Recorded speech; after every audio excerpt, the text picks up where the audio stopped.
well lived is a precious gift of hope and strength and grace from someone who has made our world a brighter, better place. It's filled with moments sweet and sad, and smiles and sometimes tears, with friendships formed and good times shared, and laughter through the years. A life well lived is a legacy of joy and pride and pleasure, a living, lasting memory our grateful hearts will treasure. Good afternoon, everyone. My name is Ruth Sadlow and I'm a funeral celebrant, and I'd like to welcome you all here today in this time of loss with the spirit of love and friendship that you bring as we gather here to remember Glennie Mae Castles. We come together as family and friends of Glennie. We come together that we may honour her in our hearts and hold her dear in our memories. Glennie passed away in Melbourne on Friday the 22nd of November. In this time that we share here today, we've come to remember Glennie and to celebrate her life. We come to remember her as she was long ago, and to remember her as she was just a few days ago. To remember her in her times of strength, her times of need, in moments of joy and pleasure, and in moments of sadness. To remember her as she was, no more and no less. By remembering, we celebrate not only who Glennie was, but what her life has meant and will always mean. Today, as we celebrate Glennie's life and make her present with us, we bring images of a person who's touched our lives in different ways.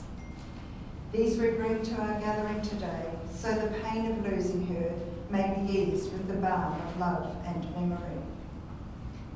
May we grow through an ending and with memories gathered for the journey to gain strength for moving through the coming days and weeks ahead without her. As well as being here to farewell Glennie today, we're also here to offer our love and support to her family, who were very important to her. Glennie was the loved and loving mother and mother-in-law to Anne and Greg, Richard, Jane and Robert, Simon and Jennifer, and proud grandmother to Jack and Will and James.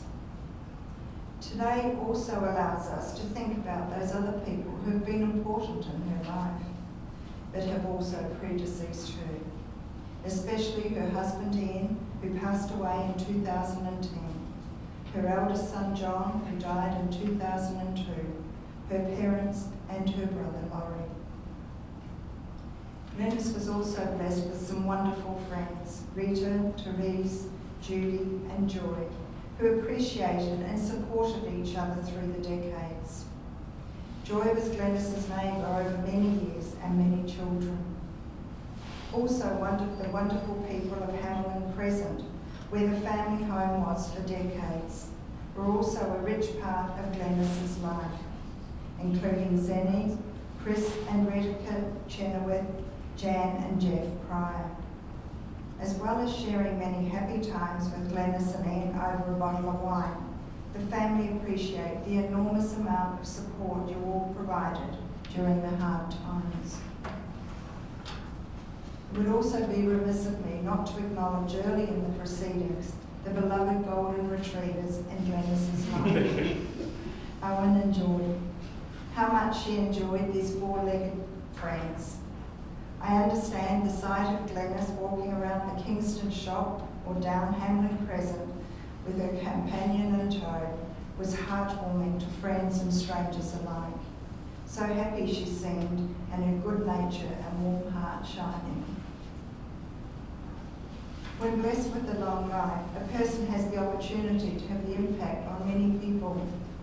There is no doubt Glennie's impact was huge and positive. Today, we give thanks for Glennie and all she has brought to each of us.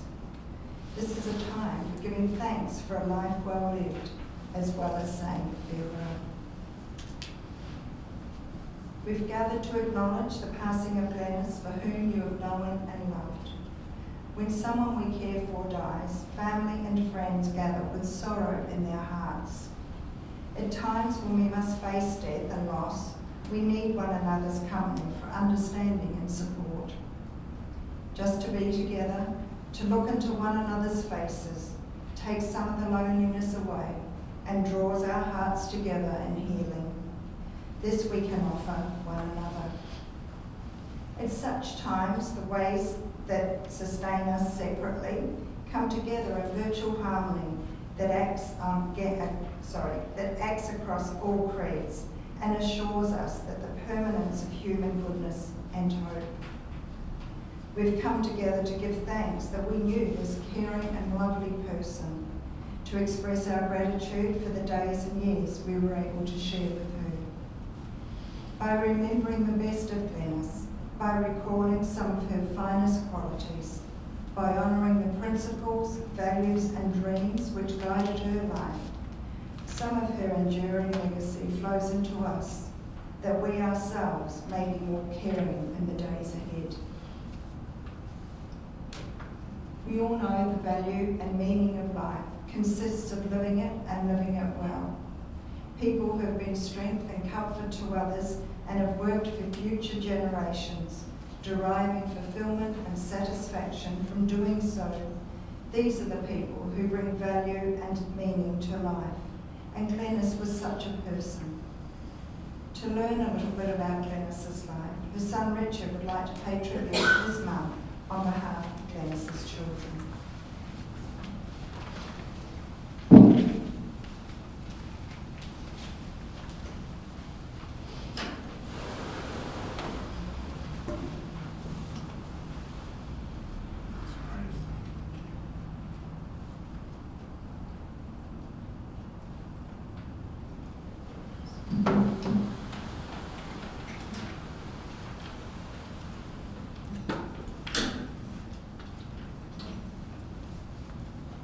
A couple of years ago, with Mum's cognitive abilities declining with dementia, my siblings and I decided it might be nice for Mum to hear her own eulogy while she still could, given that the nicest things about people are often sadly said after they die. Of course, we didn't call it a eulogy. We sat down with her and presented a kind of episode of This Is Your Life. With a few minor changes in intents and an update, this is what we read to her. Glennis Smith was born into a working class home in Fremantle in 1930, at the height, or rather the low, of the Great Depression. Her middle name was Mae, and she was from the West. But being born a Catholic, I don't think she was named after the early Hollywood sex symbol, famous for her wicked one-liners, but who knows? Her dad, Harry, had a touch of vaudeville in him. Mum was and mostly stayed a good girl. That said, Glennie, or Glennie Mae as she became affectionately known, was not incapable of causing the occasional stir. Alongside such Australian fashion sensations as Jean Shrimpton's mini dress at Flemington races and Kylie Minogue's gold hot pants, as a young woman, Mum once almost brought the town of Kalgoorlie to a standstill by strolling down the main street in this strappy number that, scandal alert,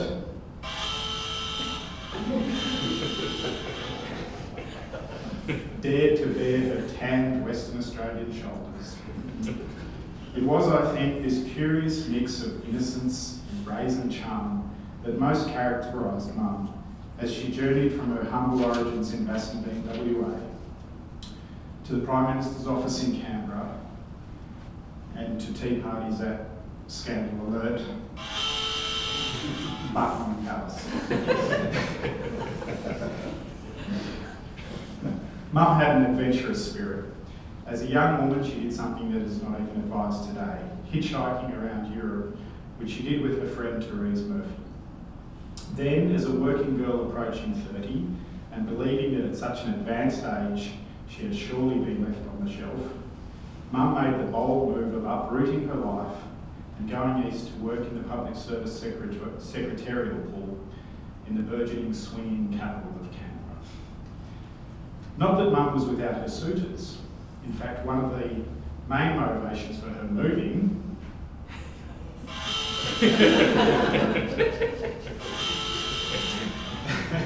was to put her then married boss out of his misery. Such was the crush he had developed on young Smithy, as he called her.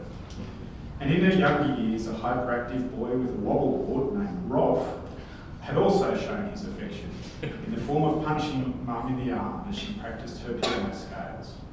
The less said he, the better.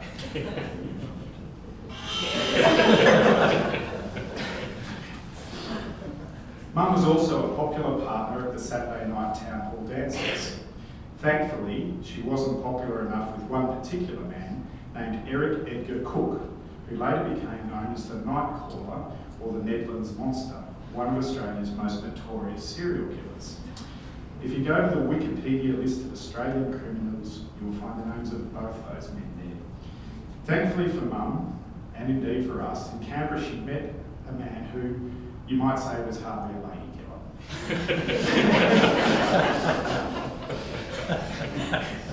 Dad was handsome enough, a bit of a nerd, but he was a good man with a job, and most of all, Mum used to say he made her laugh. That didn't stop her from playing a little hard to get, and it took a couple of pleas, the first while Mum was doing her ironing in the hostel where they both lived, before a movie date was set. "You'll be lucky," she had said the first time. I guess he was. At that time, Mum was working in the office of Prime Minister Menzies in the old Parliament House.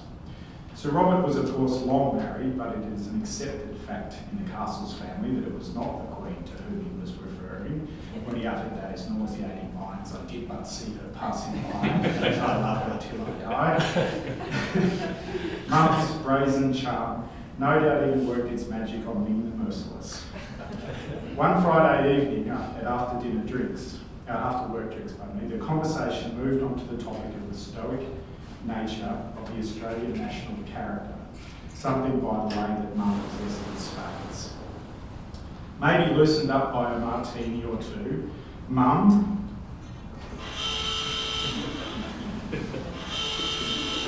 blurted out in front of possibly our most conservative ever Prime Minister, "You mean like as in buggy you, I'm all right, Jack." The next time Menzies proffered her a glass, he reportedly looked into her eyes and said, "Do I dare?" Dad was then working in the National Library of Australia, and if Mum thought she had been left on the shelf in 1960, by the end of the decade she had filled up one all of her own. By 1970 she had 5 children under the age of 8, including a 2 for the price of 1 package to finish with. Talk about an adventurous spirit. If that wasn't enough, soon after the whole family moved to England, as Dad's rapidly progressing career in Treasury saw him seconded to London.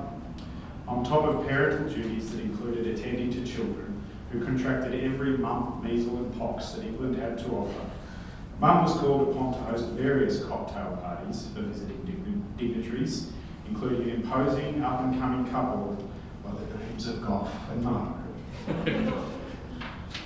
Mum's time in England included many day trips to the beach and countryside, which may explain why she once rang the local ABC radio station, much to our amusement, to ask the name of a catchy little song she kept hearing that she was rather fond of, sort of singing and humming it over the phone to the host.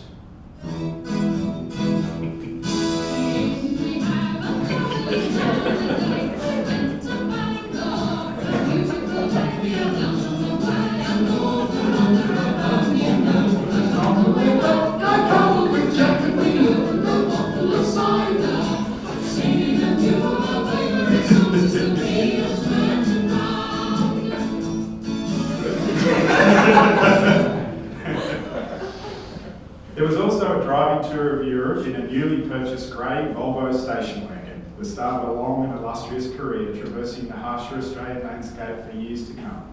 Attendance at the Wimbledon finals and a garden tea party at Buckingham Palace. Toto, I have a feeling we're not in Bassendean anymore. I would like to think Mum was always a vision of decorum on such occasions, something like Penelope Keith into the Manor Ball, to whom she was occasionally likened. In fact, being always well spoken, and let's not kid ourselves a grammar Nazi, as well as picking up a slight English modulation in London, Mum was later nicknamed the Queen by some of our friends at school. But as they say, you can take the girl out of Bassendean. On one occasion at a dinner party at Yarralumla, Mum managed to lose control of a Brussels sprout that all but flew into the Governor-General's lap. That one got away from you, Glennis, said, I'm thinking Sir Zelman Cowan, politely returning her little green cabbage. Mum seemed to take delight in sharing these little moments with us when she got home. I can't help but feel that despite her mostly dignified manner, moments like these must have been a breath of fresh air on those occasions. No one could pull off that class-shattering charm quite like Mum, except perhaps Julia Roberts in Pretty Woman. Hardly settled in London, Dad was recalled to Canberra in early 1972. It is well to remember that, such were the times, Mum was required to give up her government job upon marriage.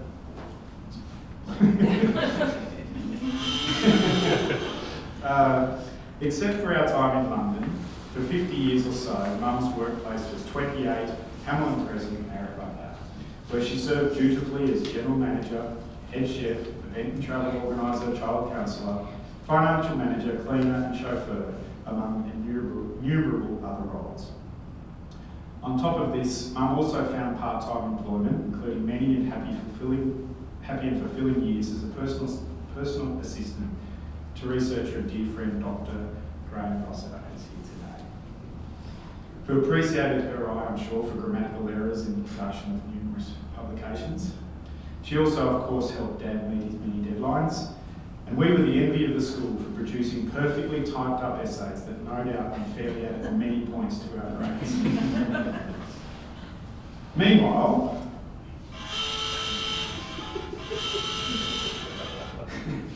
never being one to withhold her views, an offhand comment made in the school tuck shop one day regarding whether the mums really ought to be required to make lunches for the teachers as well as the students nearly sparked a feminist revolution in the canteen, as other mums chimed in and a sense of imminent rebellion grew. Phone calls were made, teacher spies were embedded in the front line, or at least the tuck shop line, and the headmaster had to ultimately crush the insurgency, ensuring the teachers would continue to get their cheese and tomato sandwiches. But Mum nonetheless became something of a revolutionary hero to our friends, Glennie.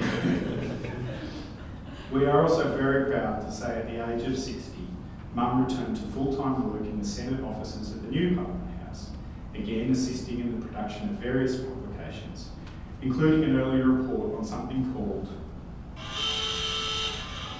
the greenhouse effect. Visiting Mum in those offices, it was palpably apparent just how valued she was there, even as she grappled with the new technologies beyond the IBM typewriter that she had worked on at home for many years. On retiring, Mum and Dad travelled often together, their passports stamped in many ports. Of note was their shared love of Wagner, and they became nothing short of ring-cycle groupies, attending the ultra-marathon opera at various performances around the globe. Wherever Mum went, it was clear that she was loved. In her 2 years at the Grange retirement village in Deakin, following Dad's death, she and her trusty offsider Geordie, the second of the Golden Retrievers, became such a beloved fixture that the staff were almost inconsolable when it became the necessary time to move closer to family in Melbourne.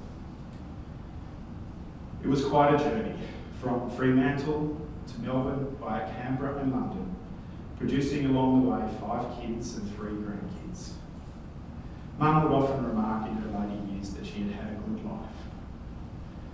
Her final years at Highgrove in Kew were peaceful, comfortable and contented. She was fortunate to live in the same home as her brother-in-law Lance, with whom she always shared a good laugh. Lance fondly recalls Mum once saying to him, as the twin babies flopped about on the lawn in London, that she sort of wished they'd never grow up. They have. We would visit Mum often at Highgrove and take a stroll with her and Geordie around the block or to the park. We'd sometimes reminisce if things came up, and it was during these walks that many of these anecdotes resurfaced, were elaborated upon, and sometimes possibly slightly embellished. 2 days before Mum died, she was struggling to put words together. But at one point she said to me clearly that she was ready to go. Over the next 2 days, she faded peacefully away, with 4 children around her bedside, taking her last breath at about 8 p.m. last Friday night. To finish with one of those famous one-liners, Mae West once said, "You only live once, but if you do it right, once is enough." It would be hard to argue that Mum didn't do life pretty right.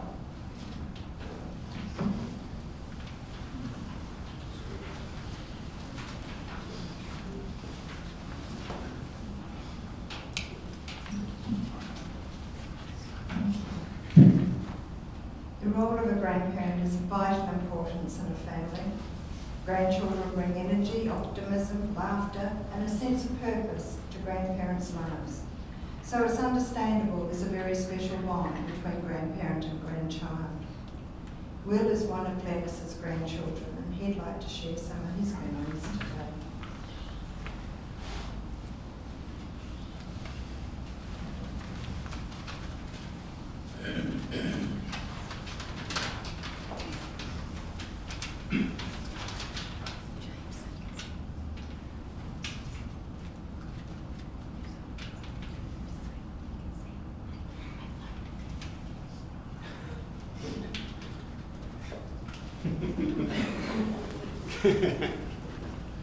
I'm Will, this is James, and this is Jack, and we are Glennis's grandchildren. My Uncle Rich covered a lot about Glennis Castles. I'm just here to say a few words about what she meant to us as a nana.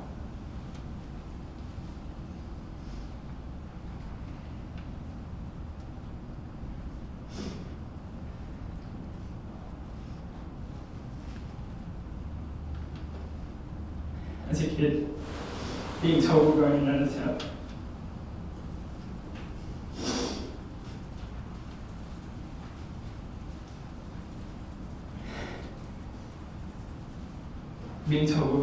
house, in Canberra was always very exciting.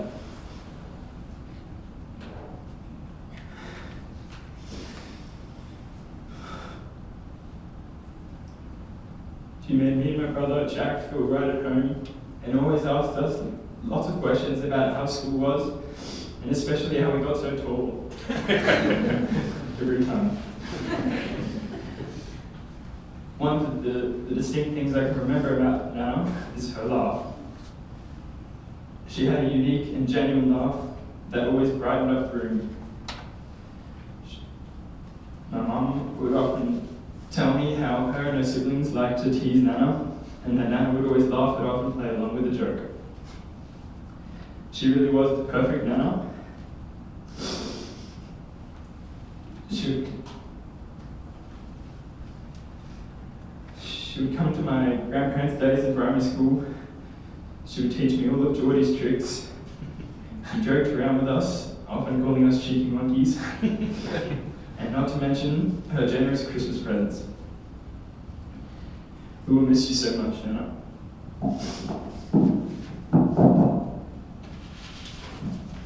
From all your grandchildren, we will love you.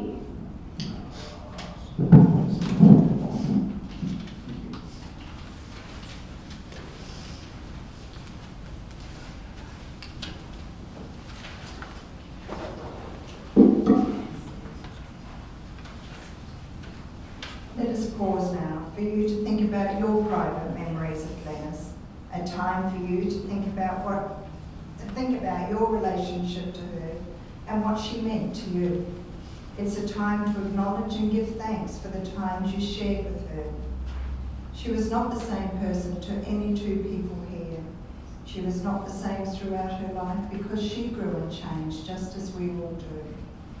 We'll observe a few quiet moments, watch some photos on screen, and listen to some music as you reflect on Glennis's life.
Glennis's son Simon will now read a verse before making some remarks on behalf of the Castle family.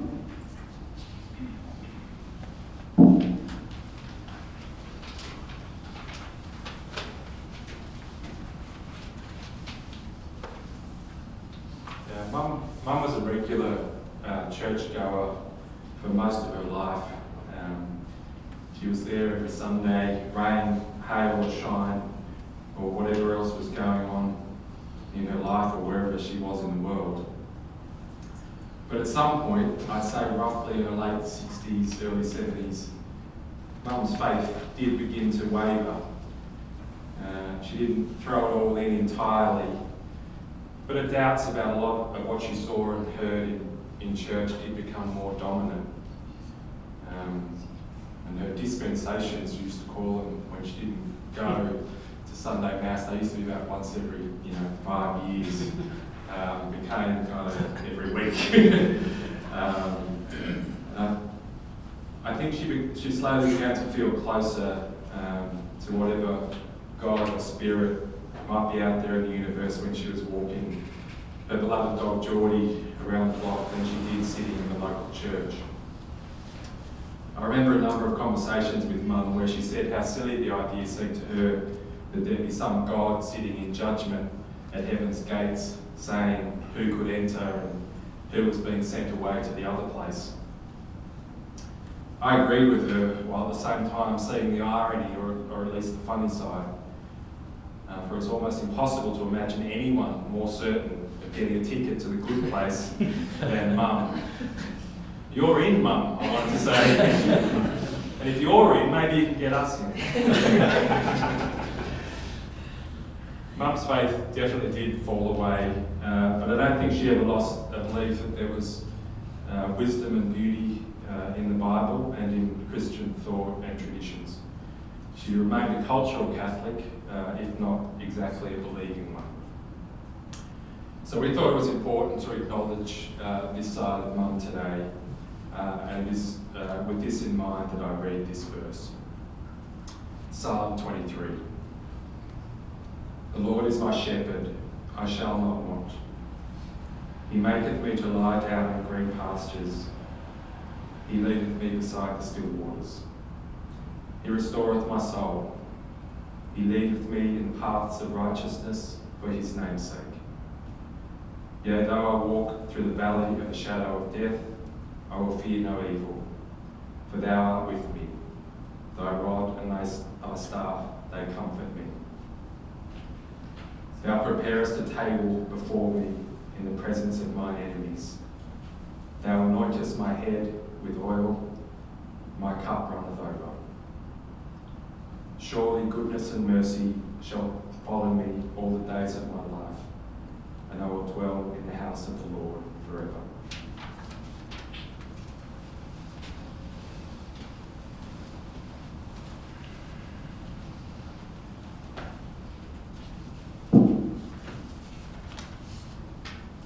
No person can really sum up the life of another.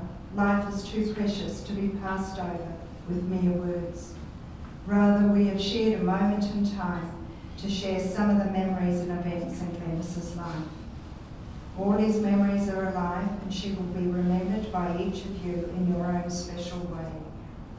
Carrying Glennis in your hearts, let us now leave this place and be assured that even in this time of sorrow and loss, life remains precious and good. May we also rekindle in our hearts an appreciation for the gift of life and for other people. We'll now proceed to the graveside for the final farewell.